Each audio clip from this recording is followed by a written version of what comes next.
Hello friends, welcome back to my channel Rupa's kitchen with blog. তো তোমরা সবাই কেমন আছো? আশা করছি তোমরা সবাই ভালো আছো আর আমিও ভালো আছি। আজকে কোনো রকম ব্লগ তোমাদের সঙ্গে শেয়ার করছি না, একটা রেসিপি শেয়ার করছি। তো পনির দিয়ে সবজির নিরামিষ রেসিপি তোমাদের সঙ্গে শেয়ার করব। আর কি দিয়ে আমি রেসিপিটা বানাচ্ছি সেটাও দেখে নাও তোমরা। তো এখানে আমি কিছুটা পরিমাণে পনির নিয়েছিলাম 300 গ্রাম, সেগুলোকে কুচিয়ে নিয়েছি। আর নিয়েছি গাজর, টমেটো, ক্যাপসিকাম, মটরশুঁটি আর কাঁচা লঙ্কা, সেগুলোকেও ভালো মতো কুচিয়ে নিয়েছি। তারপরে ওভেনে আমি একটি কড়াই বসিয়ে দিলাম। কড়াই ভালো মতো গরম করে তাতে দিয়ে দিচ্ছি 50 গ্রাম সর্ষের তেল। তেলটা ভালো মতো গরম করে নেব। আর তাতে দিয়ে দিচ্ছি সামান্য পরিমাণে লবণ, আর দিয়ে দেব সামান্য পরিমাণে হলুদ গুঁড়ো। তো এখন আমি পনিরগুলো ভেজে নেব। তো তার জন্য যদি তেলের মধ্যে নুন আর হলুদটা দেয়া হয় তাহলে কিন্তু পনির দেওয়ার পর তেলটা ঠিকরে ওপর দিকে উঠবে না। তো সমস্ত পনিরটা দেয়া হয়ে গেলে আমি একটু হালকা হাতে ভেজে নেব। তো এইভাবে হালকা করে নাড়াচাড়া করে পনিরগুলোকে ভেজে নিচ্ছি। তো তোমরা কিন্তু খুব বেশি ডিপ করে পনিরগুলোকে ভাজতে যাবে না, খুব বেশি ক্রিস্পি করে ভাজবে না, তাতে করে পনিরগুলো কিন্তু একেবারে রাবারের মতো খেতে হয়ে যাবে। তো খুবই হালকা করে পনিরগুলো ভেজে নিতে হবে, যাতে করে পনিরের গায়ে হালকা গোল্ডেন কালার আসে, ঠিক সেই রকমভাবে। তো আমি তোমাদেরকে দেখিয়ে দিচ্ছি ঠিক কিভাবে পনিরগুলো তোমরা ভেজে নেবে।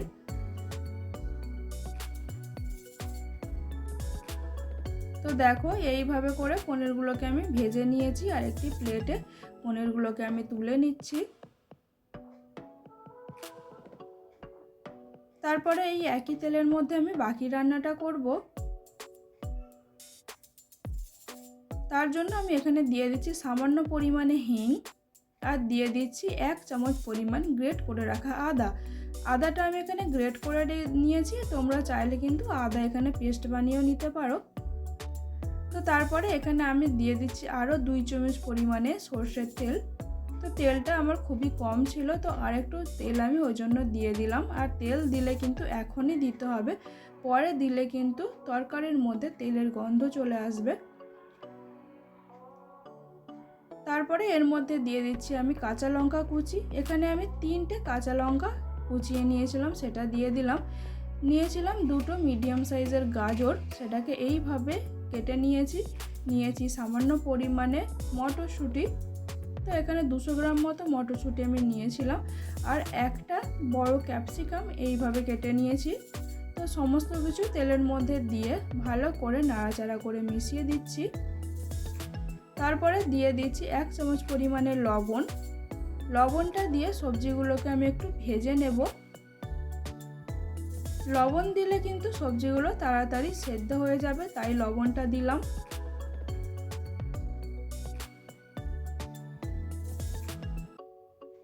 এরপর একটি ঢাকনা চাপা দিয়ে গ্যাসের ফ্লেমটা লোতে করে সবজিগুলোকে একটু সেদ্ধ হতে দেব। তো 2 মিনিট আমি এইভাবে রেখেছিলাম। 2 মিনিট পর আমি ঢাকনাটা খুলে নিয়ে আর একটু নাড়াচাড়া করে দিচ্ছি।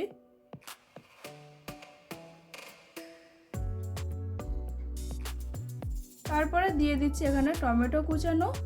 তো 2টো ছোটো সাইজের টমেটো আমি এইভাবে কুচিয়ে নিয়েছিলাম, সেটা দিয়ে দিলাম আর দিয়ে ভালো করে মিশিয়ে দিচ্ছি। টমেটোগুলোকেও সবজির সঙ্গে একটু ভেজে নেব। তারপরে এখানে আমি দিয়ে দিচ্ছি 1/2 চামচ হলুদ গুঁড়ো, দিয়ে দিচ্ছি 1 চামচ ধনে গুঁড়ো, 1 চামচ জিরের গুঁড়ো, আর দিয়ে দিচ্ছি 1/2 চামচ পরিমাণ কাশ্মীরি লঙ্কার গুঁড়ো। আর এর মধ্যে দিয়ে দিচ্ছি আমি সামান্য পরিমাণে জলটা দিয়ে সবজির সঙ্গে মশলাগুলোকে ভালো মতো কষিয়ে নেব। এখানে আমি আর কোনো রকম লঙ্কার গুঁড়ো ব্যবহার করলাম না, যেহেতু আমি 3টে কাঁচা লঙ্কা আগে থেকে দিয়ে দিয়েছি। তো তার জন্য আর এখানে লঙ্কার গুঁড়ো আমি ব্যবহার করছি না, তাহলে কিন্তু অতিরিক্ত ঝাল হয়ে যাবে।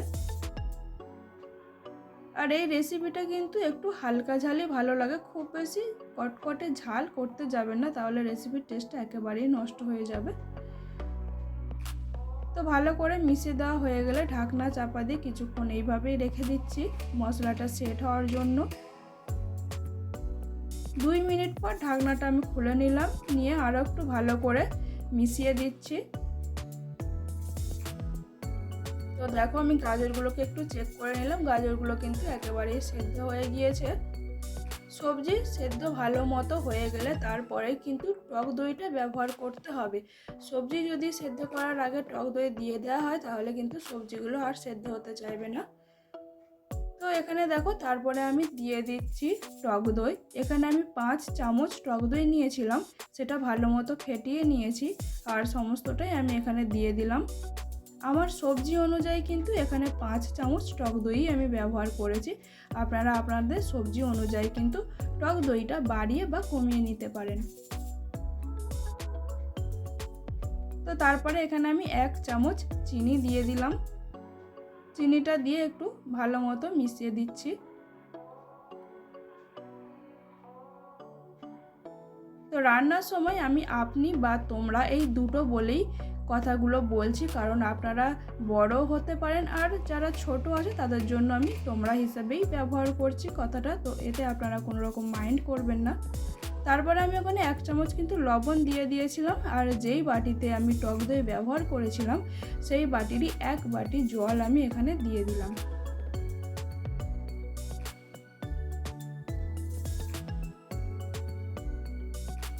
তো এই 1 বাটি জলেই কিন্তু আমার সবজিগুলো ভালো মতো সেদ্ধ হয়ে যাবে, আর এখানে জল ব্যবহার করব না। এরপর 2 মিনিট আমি ভালো করে ঝোলটা ফুটিয়ে নিলাম, আর তারপরে এখানে আমি দিয়ে দিচ্ছি ভেজে রাখা পনিরগুলো। তরকারিটা একটু ভালোভাবে ফুটিয়ে তারপরেই কিন্তু পনিরগুলো দিতে হবে।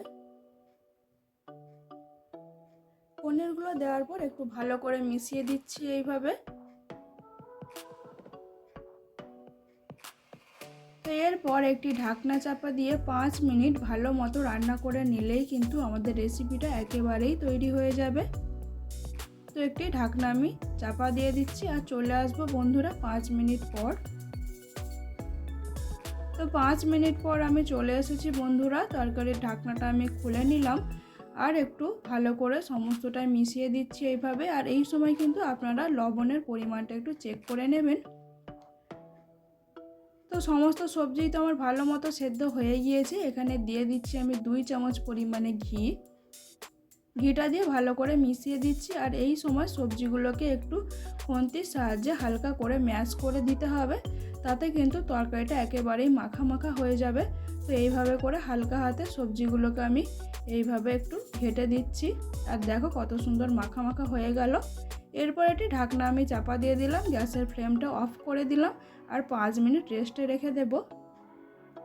আর 5 মিনিট পর আমি কড়াই থেকে নামিয়ে নিয়েছি, আর রেসিপি কিন্তু একেবারেই রেডি। আর দেখুন কত সুন্দর দেখতে হয়েছে বন্ধুরা, আর খেতেও কিন্তু অসাধারণ হয়েছে। তো আপনারা এইভাবে বাড়িতে অবশ্যই একবার বানিয়ে দেখবেন, আর কেমন হলো কমেন্টে আমাকে অবশ্যই জানাবেন। টাটা।